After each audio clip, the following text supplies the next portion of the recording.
That's I'm what's up. obsessed with the Trader Joe's Takis. Yeah. I've not tried those, to be fair. Are those limey? Oh, Are those like zesty? I Would you am say obsessed with them. are Yeah. you zestier than these Takis, or are the Takis zestier than you? It's somewhere between me and Carl Anthony Towns on a scale. Yeah. Okay, all right. That's a decent scale. Pretty high up there. Pretty high up there.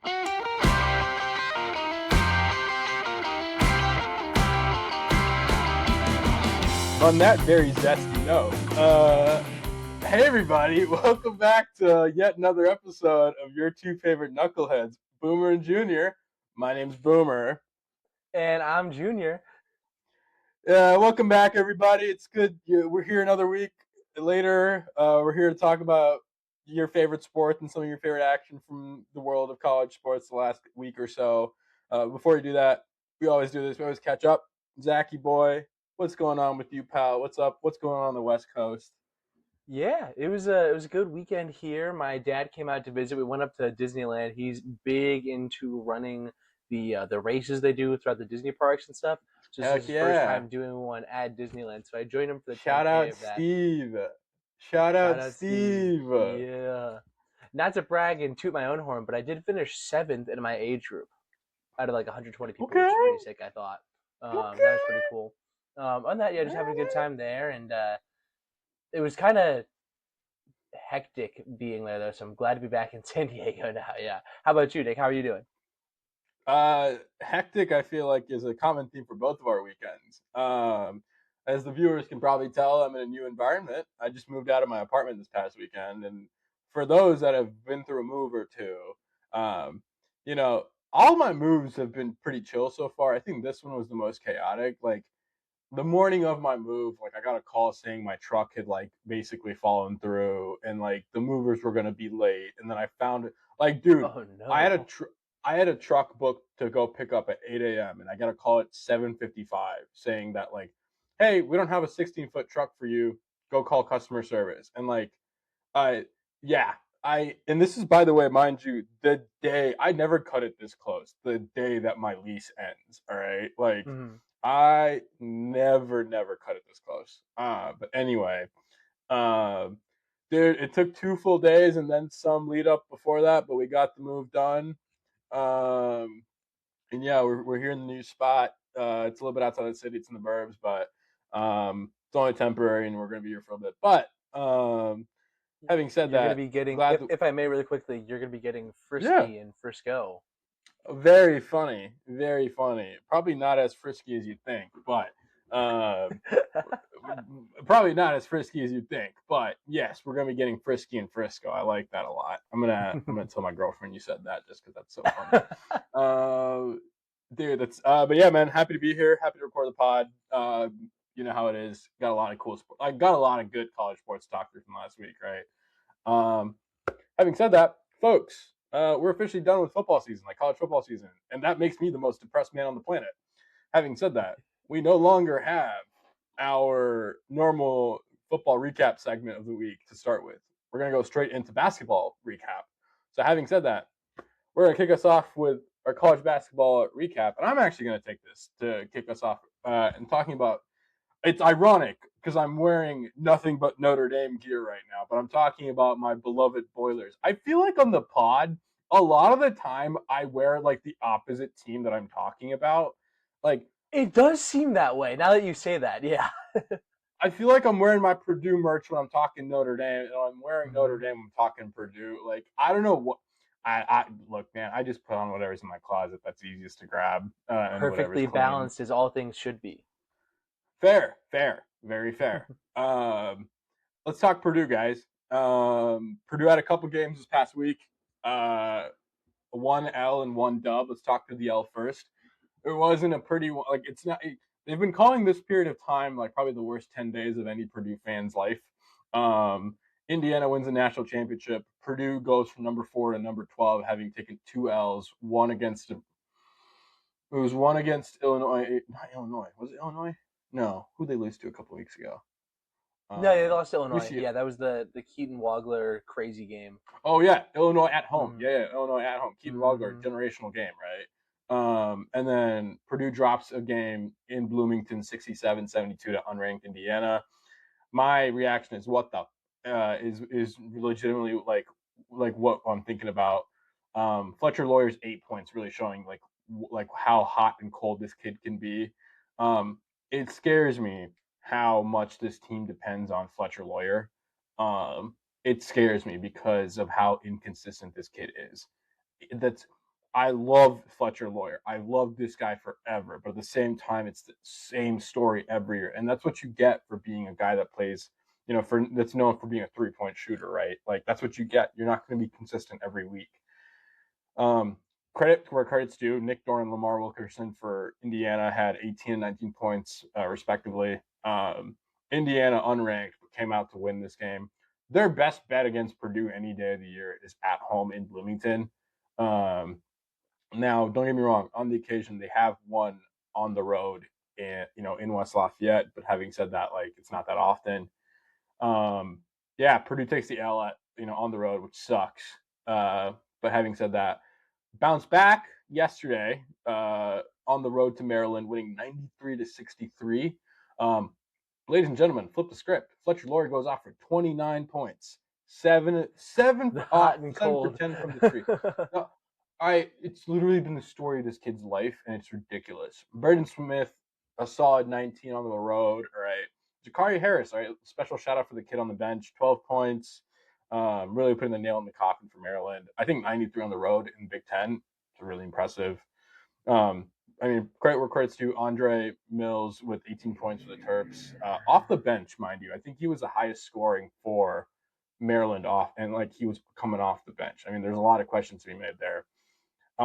There's a lot of criticism for Maryland's head coach, former Aggie head coach, and I forget his name, but he moved to Maryland Buzz this Williams. year. That's right. He moved to Maryland this year, citing that they're a better team. But having said that, A&M is rocking this year in basketball, whereas Maryland is clearly going through something.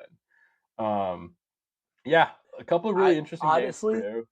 Yeah, that comparison feels like, and okay, I might get flamed a little bit here by people who have a little bit more history of college basketball pre-2010s or so than I do. But for me, that kind of feels like the Lane Kiffin move from Ole Miss, who was in the playoffs, to LSU.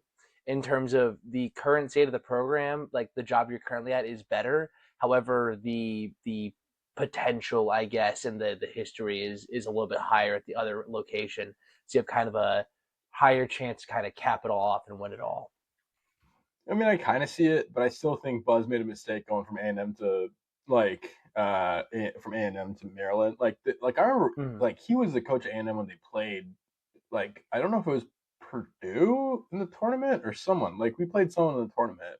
I've seen A&M in the tournament, and I'm tweaking right now, but still, he looked like he had a solid foundation. And honestly, in SEC basketball, A&M's got a lot of upside. And so, shout out the Boilers, man. I came into the season with a lot of hopes for this team, if I'm being completely serious with you. I still do have a lot of hope, don't get me wrong. But it's like a little concerning, and I would say a little more than a little. I think it's very concerning to see like how the team is sliding. We got a couple of big games coming up. But yeah, it's gonna be an interesting dash to the finish line. I'm not gonna lie. Mm-hmm. Yeah, I guess a couple of notes I have for here. The road loss to Indiana. It's a tough scene when you're a ranked team playing your unranked rival and you lose on the road. It is tough to win any road game in the Big Ten, though. So it's like you really don't like to see it, but in Assembly Hall of all places, it's like, what are you gonna do? Big win for new head coach DeVries there, getting that rivalry win, being 1-0 in that series now, which is pretty crazy to think about. I'd be curious. Like actually, I should have looked that up before. And I'm curious when the last time an IU basketball head coach won their first game against Purdue. That might be the type of thing that hasn't happened in a while. That a new head coach has won their first game against Purdue, but maybe I feel like the last head coach was it Mike something. Yeah, I think he might. Mike Woodson. Yeah, I think he low-key won his first matchup against Purdue. Okay. Yeah, maybe, yeah. But anyways, bouncing back. Yeah, we'll see what Purdue does down the stretch here. We'll get more into some preview later on, though. Yeah. Moving on, we're just swapping squads here over to my Michigan State Spartans. We had number 7 Michigan State going into the rack to play at Rutgers and What a going down name. early and staying down for pretty much the Hey entire Zach. game in this one. Yeah. Hey Zach, don't you love a good rack? I love a good book rack, you know what I mean? Like, there's all kinds of racks. I love a good rack. Anyway. Yes. Pause. Zachary, All go right. on. Pause. And, Go on. moving on. Yeah, playing at Rutgers. Game went to overtime. Rutgers led by is like 5-12 for pretty much the entire game. Michigan State would kind of cut into the lead a bit, get it down to like anywhere between 5 or 8, and the Rutgers would storm back out ahead again, building their lead, but never quite being able to pull away. Michigan State heroics to finish to get to overtime to even tie it up and get there, and then blowing away Rutgers in overtime, winning 88-79. Gotta respect the effort by Rutgers here. This was pretty impressive for a team that's been pretty underwhelming this year in Steve Pikiell's squad. The effort was led by Tariq Francis with 23 points off the bench, another off the bench player being a team leading scorer out east there. I was pretty impressed, honestly, with what I saw out of Rutgers. Very gritty and scrappy. But even grittier, though, was those Got some Spartans. Rutgers ball, man. Yeah. Yeah, getting that big road win there, keeping them near the top of the Big Ten race. Jeremy Fears with a career high 29 points as well as 9 assists on the game. Pretty great stat line from him is kind of what we're growing to expect. And then Carson Cooper, who I would argue is perhaps Izzo's greatest development of his career, just due to how unplayable he was as a freshman, to putting up multiple double-doubles this year, being a true impact player and a must-start player. 12 points and 14 rebounds in this game. Definitely a key reason for them getting this win. Sick. And then moving on to a result that was a lot more sad for me was number 3 Michigan playing at Michigan State. Michigan getting the 83-71 win here. This was a very weird game. Michigan went up big early in this one, and Michigan State actually Michigan was up at least 16. I don't know if the lead ever got to 20, but they were up at least 16 in this game. And Michigan State actually came back, not only tied it, but got the lead in the later parts of the second half. However, Michigan ended up being able to pull away again, though. Michigan State kind of gassed from the overtime game earlier in the week, and in just playing a really tough physical Michigan squad, who is led by Yaxel Lenenborg, their preseason All-American, likely to finish the season All-American. 26 points, 12 rebounds, very impressive game for him, as well as North Carolina transfer Elliot Cadeau with the point guard spot with 17 points, 3 rebounds, and 6 assists. Very standout shooting for him, or standout performance and shooting, I guess, for him too. Big win here for the Wolverines, getting a road top 10 win here. Yeah. Jeremy Fears also putting up another career high, back-to-back games, career high in points. He put up 31 points in this one as well. The loss was in no way to blame on him. And I want to get into a separate matter here regarding Jeremy Fears in this game. And it's been getting caught up online a bit about Jeremy Fears kind of going up, driving the ball, going up, and then kicking out to the corner. As he comes down, he kind of puts his legs out a bit in front of him, kind of looking like you're doing like a long jump type thing in the Olympics, and tripping Yaxel Lenenborg a little bit. Now, I'm not going to lie and tell you that this was for sure an accident and he should be getting no fault in any way. There's a good chance that if not, for effort of just, trying to stop himself, he might have been trying to get in Yaxel's way a little bit. I'm not saying that this was the cleanest play. I'm not saying it was the dirtiest play ever, too, because I've seen a heck of a lot worse. But I definitely understand if people want to call it a dirty play. My thing is, though, is everybody's acting like Jeremy Fears is this terrible, horrendous, foul-baiting, awful Grayson Allen type guy between those and getting in front of a Diamara and a Diamara just bulldozing over Fears then. Meanwhile, Michigan is doing the same exact thing, undercutting guys on rebounds. Jordan Scott, true freshman standout guard for Michigan State, going out to contest a three-pointer at the top of the key, did an amazing job making sure he wasn't going to foul the guy by running to, the side of him and just reaching out his arm then to try to block the shot and just contest a little bit, kind of more as a formality than anything else.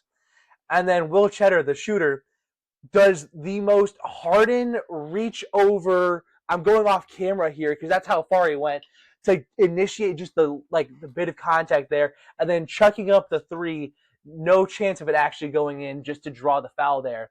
While Scott is still in the air for the record, arguably could have been an offensive foul there in its own right. I would argue just as, if not more, unsafe than the Jeremy Fears play. I'm not going to say here that Fears is the cleanest player on the planet, the most ethical hooper on the planet, but Michigan has zero grounds for complaining here about MSU having dirty plays when they're doing the exact same type of thing in a even more egregious manner, I would say, too, in terms of how obviously deliberate that was. That's my soapbox. Thank you for letting me stand on it for a bit. Tell them how you really feel, Zachary. Tell them how you really feel. No, I think that's fair. I saw a lot of heat coming out of this game. As an unbiased viewer, Michigan State's always going to have some crazy drama involved, in my opinion. There's always going to be some head coach that's always going to be pissed off at the other head coach, and there's always going to be some crazy play. That's the thing, though. This is normally a classy rivalry. Izzo and Beeline, very classy for a long time. Even Izzo and Howard got along okay, nothing too crazy. Because Howard's the same guy that swung on some coaches, right? Dusty May is whining with zero class. Dusty May, is one of the more classless head coaches I've seen in college basketball in a long time. And I might get a lot of flack for this being a Dallas kid, but coming from the SMU crowd, not surprised. Not shocked whatsoever. But here we are, right? I think MSU, dude, playing this Michigan team, any team this year, it's gonna be a tall order, right?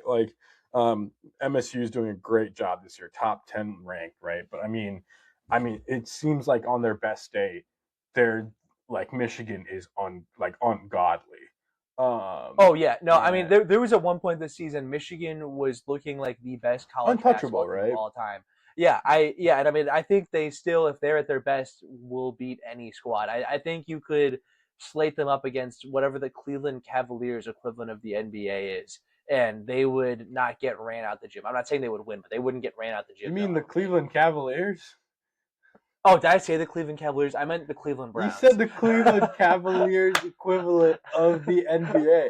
I was like, you mean the Cleveland Cavaliers? Yeah, I meant the Cleveland Browns. I apologize. That's Cleveland Browns equivalent.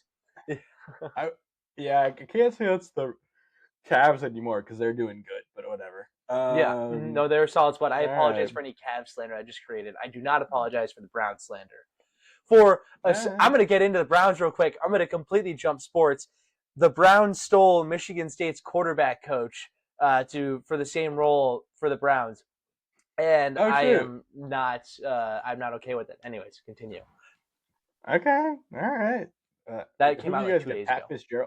Pat Fitzgerald, right? The new head coach for Michigan State. Yeah, that's our head coach. We're chilling. Actually, a lot of people were not a fan of the quarterback coach hire. So in a way, good riddance. But still a poach though. Dude, Pat Fitzgerald is a good coach.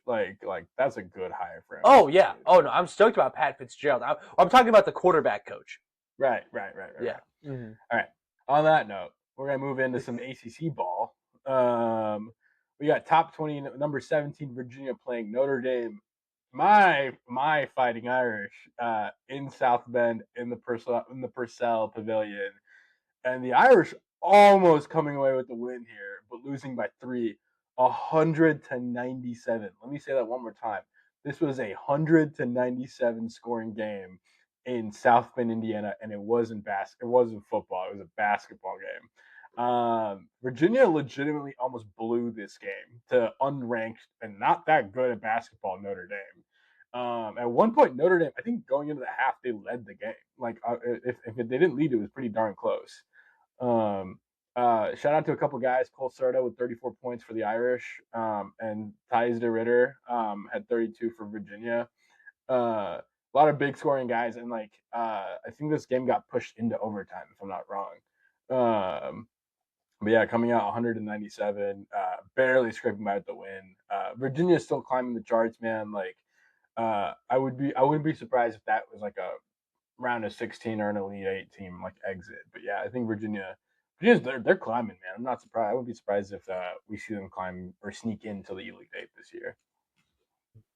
I just confirmed that was a double overtime result for that game, which makes sense. And for some of the higher scoring, obviously, you know, you have 25% increase in game time, 25% increase in scoring seems fair. Virginia has done a really good job of coming back. You know, they were kind of, I don't know, after Tony Bennett left, they were just kind of like not really doing so well for a while. They were kind of seeming to stick by the identity a little bit, and just wasn't really working.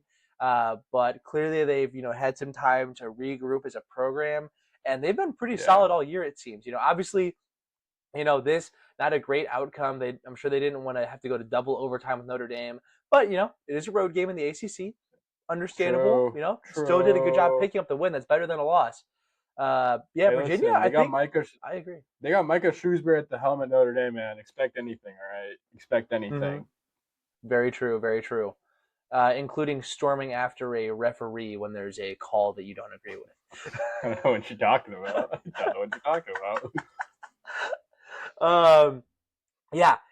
I think Notre Dame, great effort here, almost pulling off the upset at home, and then Virginia, seems like they're in a pretty good place as a program right now. With the Natty in the past decade, pretty good stuff. Fair, very fair. Moving over to Big 12 for some action, we had the number 13 BYU Cougars playing against the number 14 Kansas Jayhawks, and rock chalk, baby, those Jayhawks came out on top. 90-82 victory here. Richie Saunders putting BYU on his back in this one with 33 points for them, beating out even Adrian Debansa as the top scorer there. Debansa only had 17 in this matchup. All of Kansas's starters in this game had double-digit scoring. Pretty crazy. Bryson Tiller was topping the leaderboard there with 21 total points there. Darren Peterson, the standout freshman for Kansas, had 18 points in only 20 minutes of gameplay, leaving early with injury. Kansas actually was, I think, up like 20 points at one point in this game. This final score isn't quite as indicative of how the game actually went, because Kansas really did dominate a lot of the time in this game. So maybe seeing some vulnerability from BYU here. Kansas managing to survive as Darren Peterson goes down yet again with injury. Kansas seems like a really good squad. It'll just be a matter of if Peterson's going to be healthy or not to carry them through that NCAA tournament. Yeah, I mean, I think Kansas is one of those teams that, like, they start the year super high, then they take a tank, and then they have years like this where they're clawing back, right? Now, don't get me wrong, they're going to get a little bit of favoritism from the coaches in the AP poll. So, like, wouldn't be surprised if their, like, rise is a little bit more exponential than some of the other teams. But, like, I think Kansas, I think they've got some good guys on their roster, man. It's impressive that all their dudes that started, like, had double-digit points. Like, I don't remember the last time I saw something like that. But, yeah, I think, it's just a testament to, like, how that roster is built and how they're coached day in, day out. I'm not the biggest Kansas guy. I've got some friends that are big Kansas people, but, like, shout out the Jayhawks, man. Go off. Yeah, no, that's a big win for them. I agree with you in terms of the kind of how they're clawing their way back in. They're like number 11 now, I think, in the most recent AP poll. Not that AP poll actually means anything, but they kind of keep steadily rising. They're gonna have a few more quality games coming up here, and as the Big 12 slate wraps up, if they, if they run the table, I think a 1 seed could be in the conversation potentially, just with all the quality wins they pick up. But if nothing else, yes, I'm never of a high seed, at least a 2 seed at the minimum, and looking pretty good. But it's really going to be a matter, though, if Darren Peterson can stay healthy or not. And so far, the answer to that question seems no. Hey, Zach, as a Notre Dame fan, no poll matters to me anymore, quite frankly. AP, CFP, you name it, don't matter to me. Either way, it doesn't mean shit. Rankings are just a number, unless starting next year it's 12. There you go. That's all that matters. We're going to move on into some SEC ball. We had unranked Kentucky going into Fayetteville to play number 15 Arkansas and taking the dub 85-77. Calipari's reunion I think it's the second reunion with Kentucky now. Ruined at home, obviously. A Otega Owe, we've talked about this kid a couple of times in the pod. The kid's a baller, bro. 24, 8 and 3 on the night. Big man, all right. Like that's the guy for Kentucky. And like I'm a little shocked they're still unranked, if I'm being real with you. Wouldn't be surprised if this victory put them into like the top 25. But like, yeah, shout out, Kentucky, dude. Shout out the Wildcats. Yeah. Yeah, this was big for them. A road win, two of all Dude. things, against a ranked opponent. I mean, we've talked this before. I fully believe that Kentucky, if they start to gel and like believe in each other and like Yeah. the vibes get better, they could probably Yeah. beat any team in the country, save maybe Arizona and Michigan. But even then, I think they could if they catch them on a bad day. Yeah. So Yeah. I mean, We I think talked about that. Kentucky is a Yeah. very dangerous team to look at in terms of like bracket season and stuff coming up here in a little True. over a month for March Madness. But the question so far though is they haven't been able to put it together. They haven't been able to get the chemistry. They haven't been able to perform better as a squad than their individual talent rankings indicate. But in this one, they were able to band together clearly and get the big road victory. Let's see if they can keep doing that same type of thing, building on that win, and keep it up through the end of the season. Yeah, man. Would not be surprised if they made a deep run late in the year. Mm-hmm. Yeah, for sure. Back to the Big Ten, we had number 9 Illinois taking on the number 5 Nebraska Cornhuskers. Nebraska suffering a devastating second loss in 1 week. tough. What is it with these teams that are going undefeated late in the season, all of a sudden like going winless for a week, right? Vandy it happened to, Nebraska just happened to. I don't know. There's some other teams who it happened to recently as well. It's crazy out here, man. This is nuts. Good effort by the Cornhuskers. It was a 78-69 loss, a single-digit run. They lost at home. Obviously, we know Nebraska can compete with Illinois, though, because they beat Illinois at State Farm Center earlier this season, right? So we know that Nebraska can compete with those big boys still. But it's really kind of killing the whole Nebraska ball magic dream there, Cinderella story. We'll see if they're able to kind of keep their mojo a bit going forward, but it definitely a lot of this has been killed. For Illinois in the win here, Keaton Wagler, the phenom that we've talked about recently, for his 46-point performance. Where did this kid come from, dude? Mm-hmm. Putting up another 28 points. So crazy to think that he was listed at, I think I had that number last week as my stat, at like 261 was his composite recruiting ranking going into the season. It's crazy that some kid like this could have gone under the radar, and now he's playing himself probably into the lottery, which is crazy. Easy, yeah. I mean, dude, it's 18, man. It's nuts. Mm-hmm. Yeah, very happy for the kid. Hope that his season continues to progress really well, except for later on this week, which we'll talk about in a second. All right. But yeah, great stuff for him.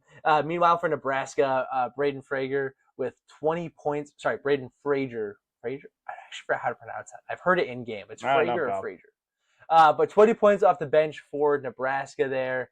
Obviously, not quite enough there to help get them the win, but solid effort from him. I think it's gonna be very interesting to see how Fred Hoiberg's squad bounces back from this. They've proven that they can beat top teams. They beat Illinois earlier this year. They beat Michigan State.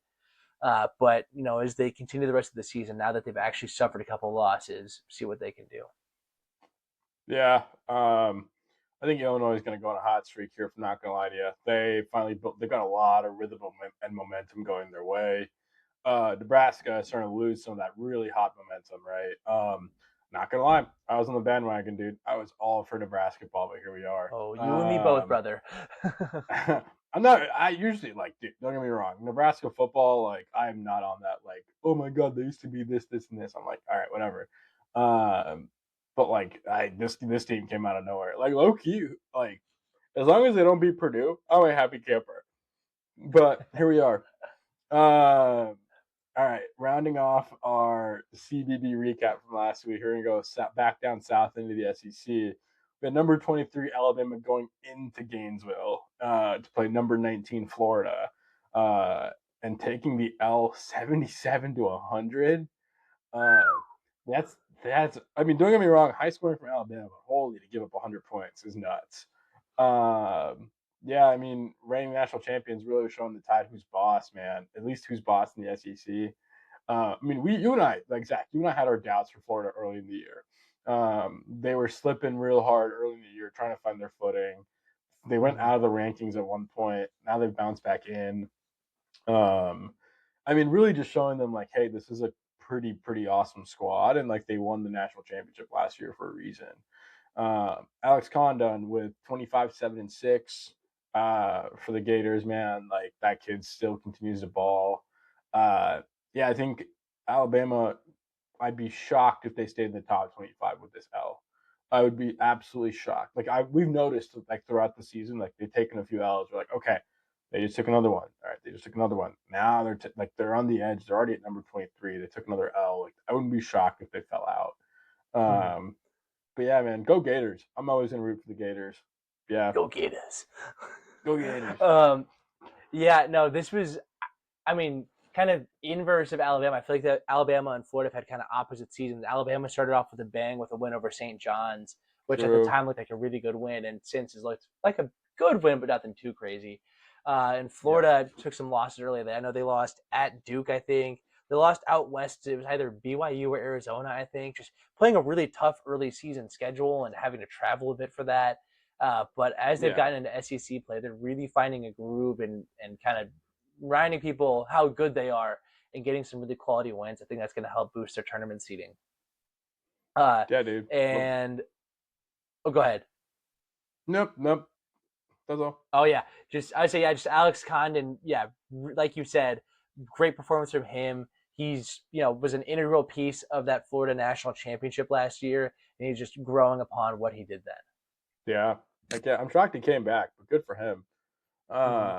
Good for him. Really still pulling for the Gators, man. Yeah, absolutely.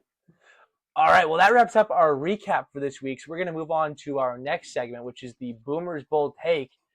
Boomer, it's about basketball now, baby. Hit us with your bold take. All right, baby. All right. It's basketball season. We're in the thick of it, folks. That means I'm going to start taking some real deep shots. All right. Speaking of deep shots, we just talked about this team. We're going to talk about the Florida Gators, right? My bold take for this week, folks, and call me out on it, is I think Florida is going to make another deep run in the tournament. We're talking Final Four level deep run. All right, now that's a bold take. I was like, this week I haven't been bold that like lately, so I was like, I want to come out the gate swinging this week. I mean, I mentioned this right. Started the season rocky, like really were trying to like find themselves and find who they were. This team. I mean, behind Alex Condon, dude, like they really started to piece together like the really crucial parts. I mean, they put 100 on Alabama, dude. Like, putting 100 on any SEC team, let alone a ranked SEC team like Alabama that's been a Final Four squad in the last like 2 years alone.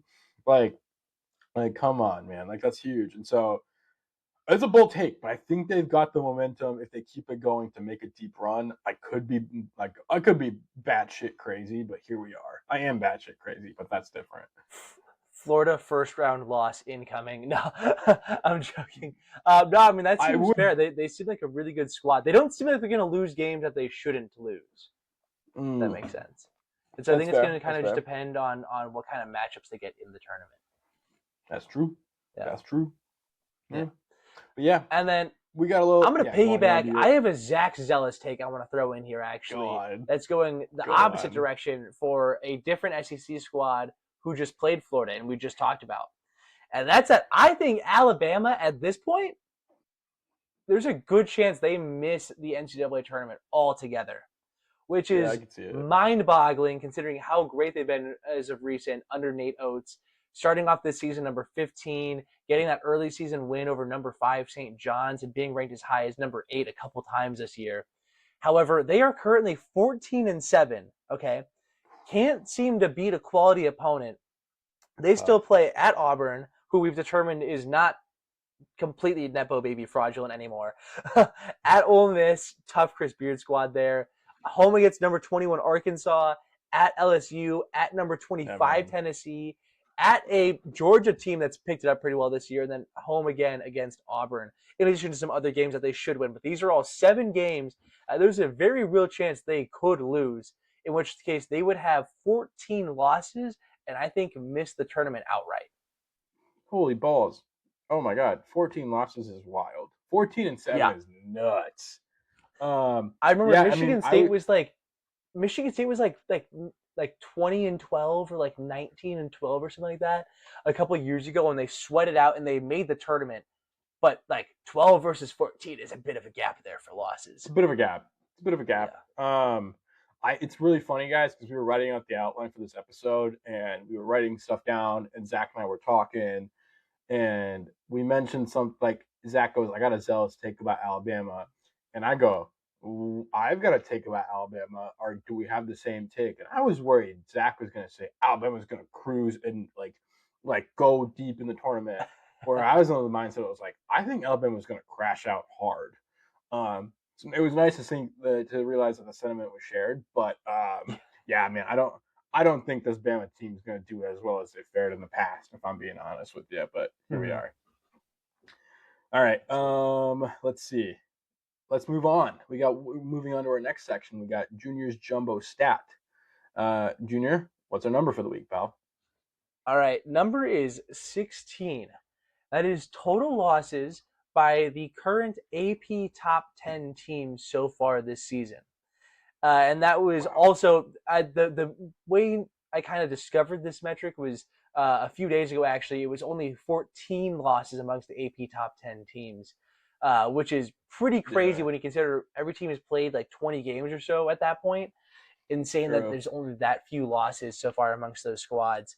And also, quick little thing on top of that: 9 of those 16 losses are games in between said top 10 teams, right? So, you got your Arizona versus UConn loss, your Michigan State versus Michigan, Michigan State versus Nebraska, Nebraska versus Michigan, right? All these different teams that have been playing each other. So 9 losses were kind of forced to happen, I guess, within that AP top 10, which is pretty crazy. So this seems like a very, it's weird. It feels like we're a top heavy year in basketball, but also like the middle feels strong too. I think we're just up on basketball in general right now.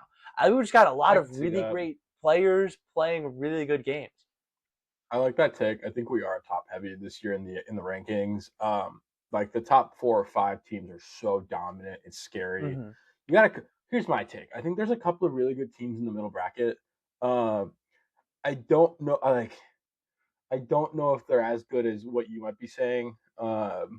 Like I think maybe on their best days they could, like a Kentucky. Like I mean they're unranked. Don't get me wrong, but like a Kansas, right? Like a Kansas on their best day could fight for the top rankings, right? But like obviously Kansas, Texas Tech. Texas Tech just beat Houston recently. Right. Arkansas, Kentucky. All these are teams that are outside of that top 10 that can beat any of the teams in the top 10. Purdue, yeah. I didn't even mean to leave them out, but that's just another example, right? Like, and Kansas and Purdue are ranked fairly highly still, so those maybe aren't the best examples, but right, you got a strong just year in general of basketball. It feels like. I like that. I like that. Speaking of the strong year we got in basketball, let's start looking ahead in the future, shall we? We're gonna take a look into our CBB preview for the next week. Zachy boy, kick us off, pal.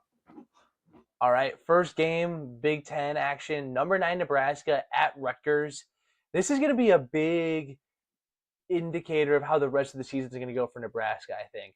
It's all good and well when you're winning games, can't lose, right? Like, Nebraska had a great run to the start of the season.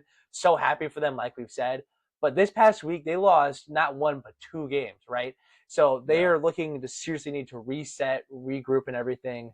And, can Sam Hoiberg and Fred Hoiberg, their coach, turn things around for this team and can rink mass, get things going again? And at Rutgers, too, road game in general, not necessarily the best environment to try to end a losing streak. But at the rack in particular, yikes. I just saw that firsthand with Michigan State playing at Rutgers earlier this, I guess, about a week ago. And Purdue's obviously had their struggles there among other Big Ten teams as well. Rutgers is gritty and scrappy. The rack is difficult to play in. We'll see if Nebraska bounces back and gets the win here or if the losing streak continues. Yeah, it's going to be an interesting one, man. Rutgers is a team that I've always been terrified of playing. It does not matter how good your team is ranked. It does not matter what year it is. Rutgers is a scrappy squad. They will play you like to the ends of the world, and like I'm never gonna forget the buzzer beater they had against Purdue like 3 years ago. Never gonna forget that. Heartbreaking. It might have been when we were still in school, but whatever. Oh, it was. Moving. We were. That was when we lived together, Nick. Oh yeah, I was like that game seems so familiar to me for some reason. I was like, I remember us being in the living room watching that game. Like, oh my god. I was having to hide my what a time. excitement as that benefited Michigan State in the standings. Yeah, and then meanwhile the rest of the room is just dead silent. In shambles. Yeah. What a time. Oh man. Keeping it in Big Ten, folks. We're looking at is Penn State versus number 2 Michigan. This time it's in Ann Arbor, right? Reason why I picked this game is just a couple of weeks ago, Michigan barely pulled this one out in Happy Valley. I think they went into overtime. It seems unlikely, right? It seems unlikely, and Penn State obviously not. Like, I think they're dead last in the Big Ten right now. Shout out the brother. But having said that, I mean, if they could do it at home, why can't you do it on the road, right? Like, don't get me wrong, playing in Ann Arbor versus playing in Happy Valley are two different arenas, right? Two different environments altogether. But I don't know. I love a good underdog, right? Especially in this scenario, I love a good underdog, right? I want nothing more than for Michigan to go down, and I also would love nothing more for them to go down to the worst team in the Big Ten. Can you imagine that? The best team in the Big Ten falling to the worst team. That would feed families for generations, in my opinion. But yes. Feed families for generation. That is a perfectly apt description. That was beautiful. Poetry in motion right there. I was proud of that one. I'm not gonna lie. I said it. That was awesome. like, oh, I was proud of that one. I'm not gonna lie. Yeah, obviously playing at the Chrysler Center is gonna be difficult than playing in Happy Valley. True. However, that said, Penn State clearly can play Michigan close, so they could do it again. We'll see. Yeah. I'm gonna say. That's all I'm gonna say. To a matchup also in the state of Michigan, but between two higher ranked squads. Well, I guess lower than Michigan, but overall top 10 matchup here. You got number 5 Illinois playing at number 10 Michigan State. That is going to be the Simmons household divided with mom and dad rooting against each other there. Yeah. So that's going to be an interesting one. I think big story here is going to be how is Michigan State going to respond after the letdown loss to Michigan. Michigan State will play at Minnesota before this game, and that's a tricky place to play in too. But I think that'll be a get right game for them. But can Michigan State, with the home game, be back in the Breslin Center, use that energy to take down what is an extremely hot Illinois team right now? Slow down Keaton Wagler and company. We will see. Tammy, I love you, but if it's between Illinois and Michigan State, I'm always going to go green. Baby. I always, having lived with Zach and having done my college experience with them, I have Michigan State drilled into my brain, and also Illinois has left me smart a few times in basketball and football, mind you. So I'm always going to root for Michigan State in this scenario. But Mrs. Simmons, you've got a special place in my heart, and that's true. Yeah, I think this is big, man. I think this is like if they get this win for Michigan State, statement win at home, right? Topples like the top 10 and also the Big Ten rankings a little bit. I think it bridges the gap between. I don't think Illinois falls all the way down to 10. I think they probably fall to like 7 or 8. Maybe Michigan. It'll depend on what other teams do around them. Yeah. True. It just depends, right? But yeah, I think it's gonna be a great game. Oh yeah. Yeah. I just realized we've got 4 Big Ten matchups that we're looking forward to. That's on me. Yeah, I saw that too. The next one we just love the Midwest. We're just 2 boys that went to school in the Midwest. We just love the Midwest, all right? Like we're just 2 kids that love the Midwest, all right? Keeping it in the Big Ten, we got Oregon coming into West Lafayette to play number 12 Purdue. There's one question I'm going to ask, and it's which Purdue team is going to show up on the day. Don't get me wrong. Signs point towards the Mackey version of Purdue, all right? But at the same time, it's like we just lost to Illinois at home, right? Like we lost to Iowa State at home like a month and a half ago, right? Like in December. At this point, the stakes were so high for this team, and they've fallen a little ways off, and so it's like comes down to what team shows up on the day. I have emphasized this over and over and over again. You cannot put this entire team on Braden Smith's back. Don't get me wrong. He pushes that team a long way. He pushes that team as far as he can physically. And TKR does a decent job of backing him up, but it comes down to the one guy, Fletcher Lawyer, and quite frankly, don't get me wrong, against Oregon, he's probably going to pop off. But, I'm worried about further down the stretch. Yeah, should be a good one. Should be a fun matchup in the Big Ten. It should be a good win for Purdue. No one really talks about Oregon basketball. Kind of forgot that they've had some injury issues this year, so they're kind of yeah. But yeah, should be a good win for Purdue. Should be a good leveling win, if that's what I'm gonna call it. But yeah, resetting, charting the course again. Yeah, I like that. Yeah. All right, well, for our final game, we will hop out of Big Ten action finally. I will say, I noticed when I was reviewing this that, we had 4 out of 5 games from Big Ten games. And it's just honestly, not that crazy of a slate outside of the Big Ten. I will give one quick shout out. Number 3, UConn is playing at number 22, St. John's. I don't believe in St. John's at all, so I'm pretty sure UConn's going to put them in the dirt, win by 15 or more. There you go. There's your preview there. Yeah. Sorry if there's any St. John's fans listening. But for our final game, we'll go over to the Big 12. We got number 8 Houston at number 16 BYU. These are 2 teams that have suffered some kind of tough losses recently, and we'll see how they bounce back playing each other. And most notably of all, with the whole conference realignment, 2 teams that were not in the Big 12 just a few years ago, we now have now I think we should make this like a famous, popular thing in the Big 12, and that's the Cougar Bowl. It's Battle of the Cougars. And we'll see who comes out on top of this one. AJ Devanza versus Kelvin Sampson's squad. I honestly have no idea how this is going to go. I think this will be a very interesting game to watch. I could see either team winning this by 15. I think it'll likely be a pretty close one. Maybe airing slightly higher scoring, since Houston's been having some slightly higher scoring games compared to their usual low scoring defensive games. We'll see. Yeah, man. I like that. Battle of the Cougars. Funny name. All right, Zach. Nick, for everybody's context, Nick wrote Battle of the Cougars in the notes, and that was Nick's bit. So I was pretty proud of that one. I'm not gonna lie. Throw a little pat on the back there. I thought Cougar Bowl was funny. It's kind of synonymous with Super Bowl, Cougar Bowl. I don't know. Oh, I like that. They should call the football matchup the Cougar Bowl, I think. Right. Yeah. That's okay. All right. We'll write to Roger Goodell, pal. We'll write to Roger Goodell. We'll see what the commission can come up with. What does? You're talking about college football. I was digging. What? I was like, where are you going with this? Rebranding the Super Bowl? I was like, where are we? Oh no! I was saying it kind of has the same ring to it. Yeah. I like it though. I like it. Yeah. Okay. All right.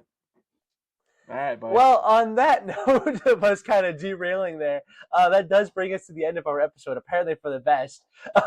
Make sure, as always, to like, subscribe, rate, review on our YouTube, Spotify, and also feel free to email us questions or drop a comment on the video. Any questions, feedback at officialboomerjr@gmail.com. And make sure to follow us on our social media with the Instagram, TikTok, YouTube Shorts, Facebook, posting for episode postings. Really appreciate y'all joining along with us, and hope you have a great rest of your week with some basketball action and a fun Super Bowl Sunday. Bye, guys.